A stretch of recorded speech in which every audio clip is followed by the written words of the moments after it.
নমস্কার, অনেক দিন পরে ফিরে আসলাম। আজকে তৈরি করব আমি তেল কই। তার জন্য লাগবে এই কই মাছ, আর আমার লাগবে জিরে, আদা, শুকনো লঙ্কা, দুটো এলাচ ছোট, আর দুটো লাল লঙ্কা। মাছগুলোকে আমি নুন হলুদ মাখিয়ে নেব। দিলাম হলুদ, সব মাছের গায়ে ভালো করে হলুদ দিয়ে দেবো।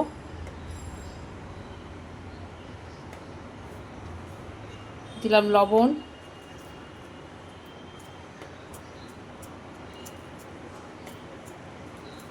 দু পিঠে ভালো করে মাছগুলোর গায়ে মাখিয়ে নেব। দিয়েছি একটু লাল লঙ্কার গুঁড়ো। প্লেটটা আমার ছোট, এর মধ্যে মাখানো যাবে না, তাই আমি এইটার মধ্যে করে নিয়ে নেব মাছগুলোকে ভালো করে মাখাবার জন্যে। ভালো করে মাখিয়ে নেব মাছগুলোকে।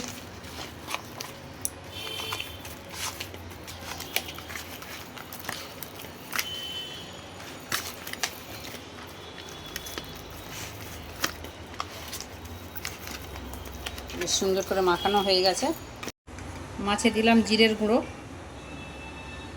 একটু আগে দেওয়া হয়েছে, আর একটু দিলাম। এবার দিয়ে দেবো একটু তেল, ভালো করে একটু তেল বেশি করে দেব। তেল দিয়ে দিলাম,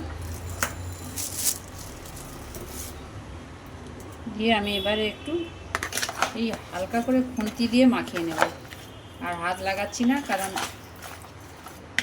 বারে বারে মাছ হাত দিব না। এইভাবে একটু মাছ ম্যারিনেট করা থাক। এইভাবে মাখিয়ে নিলাম। গোটা মশলা যেটা আমি বাটিতে বের করে রেখেছিলাম সেটা আমি বেটে নেব। বেটে নিয়ে তারপরে আমি এগুলো মশলাটা এর মধ্যে ভালো করে ঢুকুক, আমি আসছি মশলাটা করে নিয়ে।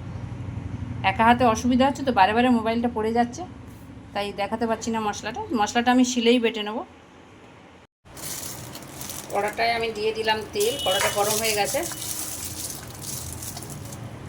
একটু বেশি তেল দেবো। বেশি তেলেই মাছটা ভাজতে হবে। গরম হয়ে গেছে, দিয়ে দিলাম মাছ।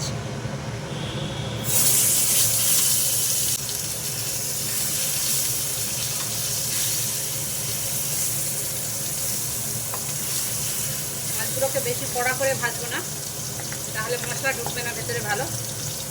হালকা করে ভাজবো।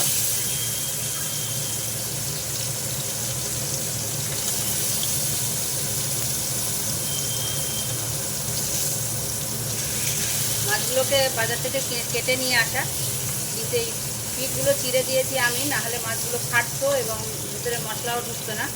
এই যে চিড়ে চিড়ে দিয়েছি মাছগুলোকে। মাছগুলোর এক পিঠ করে হয়ে গেছে, উল্টে দেবো।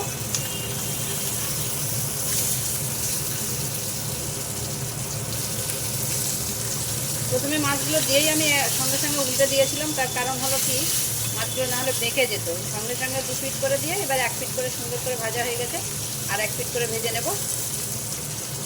হয়ে গেছে, মাছগুলো তুলে নেব। দু পিঠ হয়ে গেছে।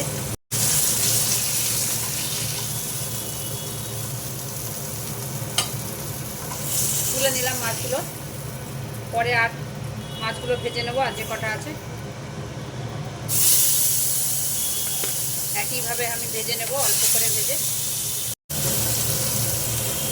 পরের মাছগুলোও আমি তুলে নেব। হয়ে গেছে, দু পিঠ সুন্দর হয়ে গেছে। এই আমার ভাজা হয়ে গেছে। দিয়ে দিলাম আবার তেল। বেশি তো তেল লাগবে, তেল কই যখন। আবার আমি পেঁয়াজ দেব না, শুধু আদা জিরে বাটা দিয়ে করব। কড়াতে দিয়ে দেবো একটু গোটা জিরে, গোটা গরম মশলা, একটা শুকনো লঙ্কা, টমেটো দিয়ে ভালো করে কষতে থাকবো। টমেটোগুলোর গায়ে একটু লবণ ছড়িয়ে দেবো, তাহলে টমেটোটা একটু গলে গলে যাবে। এখন অফ সিজনের টমেটো তো, শীতকাল তো আসেনি। একটু ঢেকে দিই, তাহলে তাড়াতাড়ি সিদ্ধ হয়ে যাবে টমেটোটা। ঢাকা খুলে দিলাম। আমি যে শুকনো লঙ্কা, জিরে, আদা, দুটো ছোটো এলাচ আর দুটো লাল লঙ্কা যে একসঙ্গে বেটে রেখেছিলাম সেই মশলাটা দিয়ে দিলাম।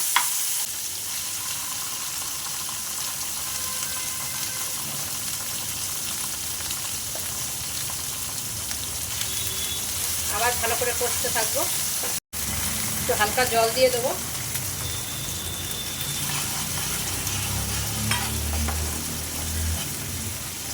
মশলাটা ভালো করে কষা কষা হবে, তাহলে টমেটোগুলো সুন্দরভাবে গলে যাবে।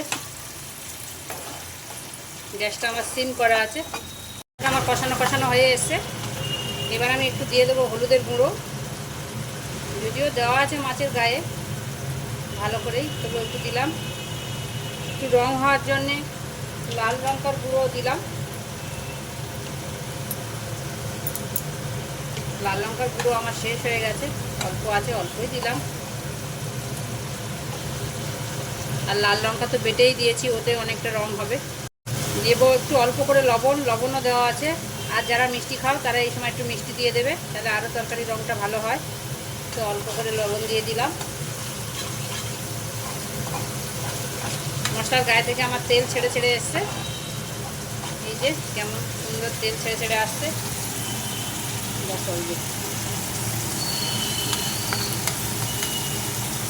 গায়ে থেকে ভালোই তেল ছেড়ে এসছে।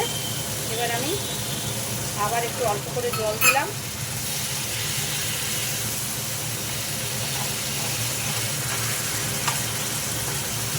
অনেকে পেঁয়াজ দিয়ে করে, তো আমি পেঁয়াজ রসুন ছাড়াই করলাম। আদা জিরে লঙ্কা বাটা, আরও মশলা দিলে ভালো লাগে, আরও আদা আরও জিরে। আমি তো একটু অল্প দিলাম, কারণ এত মশলা আমি সহ্য করতে পারি না।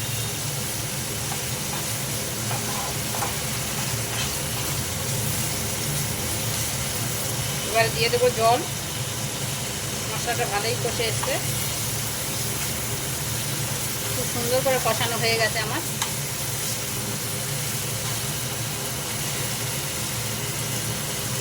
দিয়ে দিলাম জল।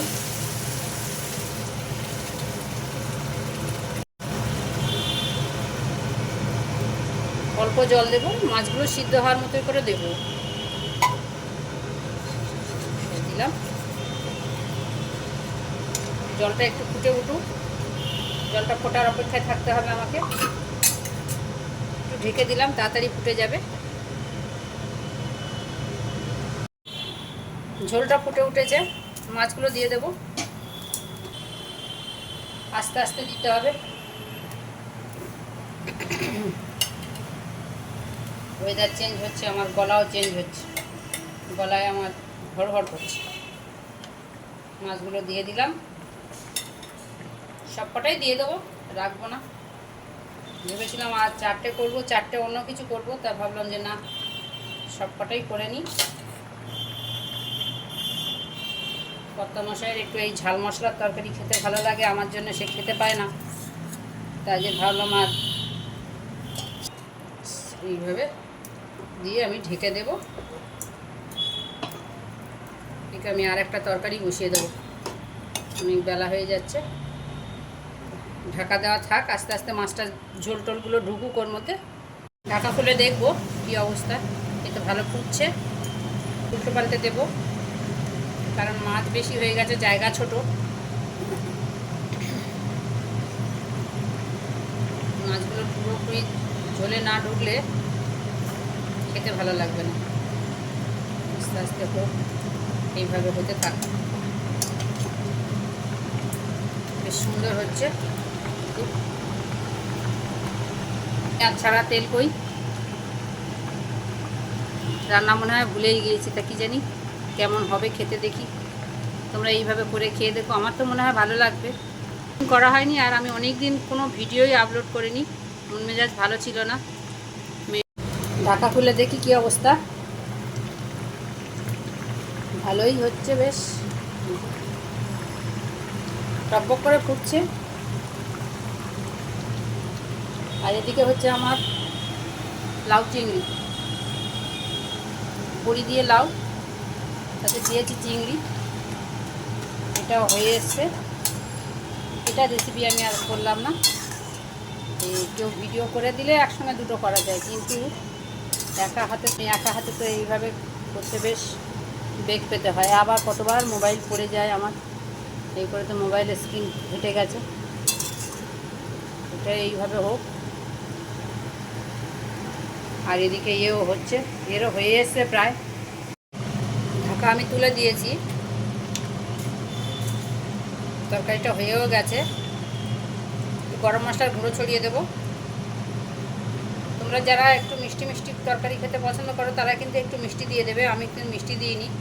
তো আমার কাঁচা লঙ্কাটা খুব ঝাল ছিল। ওই যে কাঁচা লঙ্কাটা কিন্তু খুব ঝাল ছিল। বেশ ভালোই ঝাল হয়েছে। কর্তামশাই যে খুব খুশি হবে ঝাল হয়েছে, কিন্তু আমার পক্ষে বেশ অসম্ভব হয়ে গেল আজকে খাওয়া। নামিয়ে দেবো আমি। একটু ঝাল হয়েছে, ভালোই হয়েছে। তেল কই তো, বেশ তেল কইয়ের মতোই হয়েছে আর কি। সুন্দর হয়েছে। এই যে ভাবছি এইভাবেই রেখে দিয়ে আর বাটিতে নামাবো না। তোমরা এইভাবে করে খেয়ে দেখো। পেঁয়াজ ছাড়া তেল কই কিন্তু ভালোই হয়, খেতে খুব সুস্বাদু হয়েছে। তো যারা একটু মিষ্টি খাও বললাম, বারবার বলছি একটু মিষ্টি দিয়ে দেবে। আমি তো মিষ্টি দিইনি, মিষ্টি দিলে একটু ভালো হয়। যেহেতু পেঁয়াজের একটা মিষ্টতা থাকে, পেঁয়াজ তো দেবো না, তাই একটু মিষ্টি দিও। কিন্তু আমি মিষ্টি দিইনি। আমার তো ঝাল হয়েছে বললাম, বেশ ঝাল হয়েছে। দুটো মাত্র কাঁচা লঙ্কা আমি বেটে দিয়েছি আর দুটো শুকনো লঙ্কা। এতে এই যা ঝাল হয়েছে, ওরে বাপ রে বাপ। তরকারিটা আমি নামিয়ে দিয়েছি, যেভাবে হয়েছে। যদি ভালো লাগে আমার এই রান্না, তবে একটা লাইক, শেয়ার, কমেন্ট করো আর সাবস্ক্রাইব করে দিও। প্লিজ সাবস্ক্রাইব করো।